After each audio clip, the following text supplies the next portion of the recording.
Salut tout le monde, c'est Litalic pour cette nouvelle vidéo. Donc vous avez sûrement vu mes anciennes vidéos, enfin anciennes, mes vidéos précédentes, euh, sur, donc il y en avait deux ou trois je crois, il y en avait trois, donc sur le DDoS, hein, il y avait deux de la partie 1 et une seule de la partie 2. Maintenant on va commencer la partie 3, on va entamer la partie 3, voilà, et on commence par le sommaire, parce que elle va être assez lourde quand même. Voilà. Donc c'est un rat en quelque sorte, parce qu'en fait c'est un virus qu'on met sur un ordinateur et on va contrôler cet ordinateur seulement pour le faire attaquer un autre ordi distant, ou un serveur quelconque en fait. Et donc en fait c'est... Ah oui, ce système a été inventé et réalisé par moi. Voilà. Et voilà. Je crois que ça s'écrit comme ça. Ouais, c'est pas grave. Donc, voilà pourquoi je mets rate en quelque sorte. Alors, je suis pas sûr que ça fonctionne sur les autres plateformes, genre Linux, etc. Je recommande énormément Windows. Voilà. Donc, la partie 3A va consister à rendre le virus invisible, impossible à éteindre, et à faire en sorte qu'il démarre à chaque démarrage de l'ordinateur. La partie 3B, on va ajouter des fonctions, envoyer un message. Alors ça, ce sera sur une cible spécifique, donc je mettrai plutôt entre parenthèses 3C. Mais on peut faire envoyer ça sur tout le monde. Jouer un son, etc. Oui, ça c'est juste... alors, quelqu'un en commentaire m'a proposé de faire quelque chose, c'est de faire un truc genre pouvoir détruire un fichier. D'ailleurs, je crois que je vais ajouter cette fonction. Très bonne idée. Détruire. Oui, ce serait ça. Un fichier.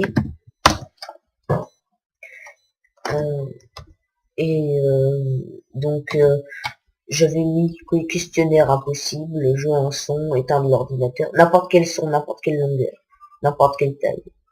Et envoyer une commande batch, donc CMD en fait.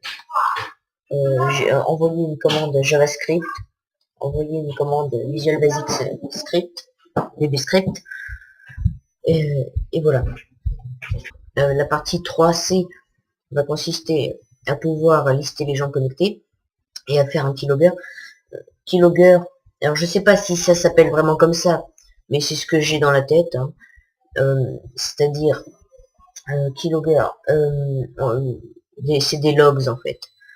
Tout ce qui se passe sur l'ordinateur, pouvoir afficher les informations, son nom d'utilisateur, sa mémoire virtuelle. Alors il y en a certains qui me disent sur d'autres vidéos qui ont été supprimées au passage, de ne pas savoir ce que c'est, d'expliquer ce que c'est la mémoire virtuelle. Imaginez, vous voyez là tout ce texte.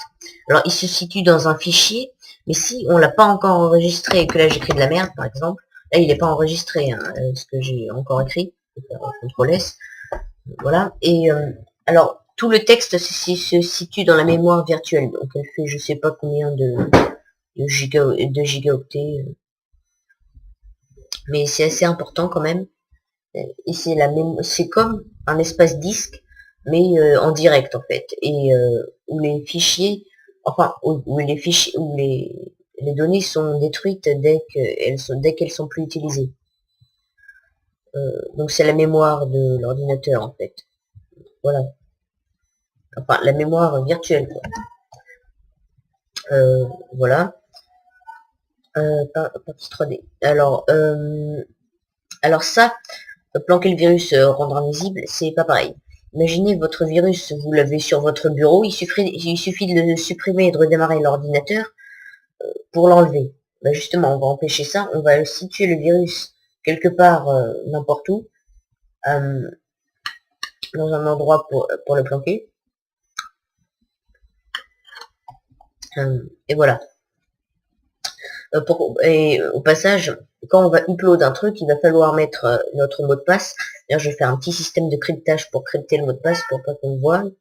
Pour pas qu'on le voit. Voilà.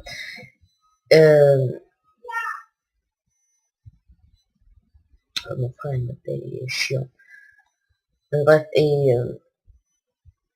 et un point net reflector, c'est pour décompiler un virus, c'est pour voir ce qui est le code qui est dedans. C'est pour ça justement. Au cas où, en fait, il y a même des extensions de point net reflector au cas où le système de cryptage n'est toujours pas assez sécurisé, qui permettent de mettre ça dans de mettre le virus, enfin le logiciel quoi, dans une solution. Il va en faire un projet sur Visual Studio. Donc c'est carrément pété en fait. Et là justement, il va falloir planter le virus, le détruire en fait. Et justement, en fait, on va pas mettre le virus en exe lui-même, on va le mettre dans les ressources d'un autre virus, enfin qui va pas spécialement être trop un virus, mais qui va seulement dissimuler le fichier quelque part, le virus quelque part. Et le vrai, en fait, comme il y aura le virus crypté dans les ressources, même si on arrive à trouver les ressources du truc de base, ça servira à rien. Vous voyez le système que j'ai pensé,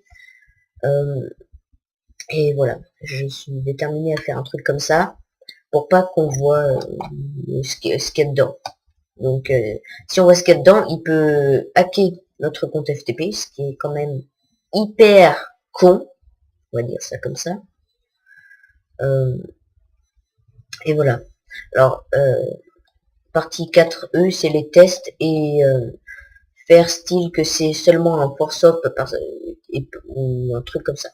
D'ailleurs, on va peut-être pouvoir, on va mettre le force-up dans un bloc texte, dans un txt.txt, dans un document texte, mais ça va être un faux document texte. En fait, dès qu'on l'ouvre, ça va ouvrir le virus en même temps, ça ouvrira aussi un bloc-notes. Enfin, peut-être pas, je sais pas encore, j'ai pas encore très bien préparé ça. Et au passage, je sors des vidéos très irrégulièrement, parce que je les fais à la fois quand je veux faire une vidéo et quand je veux, enfin quand j'ai envie de filmer et quand j'ai envie de faire mon force-up. Donc c'est pas forcément tout le temps quoi. Voilà, donc je les fais quand je veux. Donc je vais faire ensuite l'intégrale hein, qui regroupera toutes les parties. D'ailleurs, je sais pourquoi j'ai mis 4 ici, je sais pas. Voilà. Donc voilà le sommaire. J'ai peut-être été un peu lent et pas très clair. Dites-le moi si c'est le cas. Je le serai plus dans les prochaines vidéos. Voilà. Donc vous pouvez me contacter. Tout est dans la description. Salut!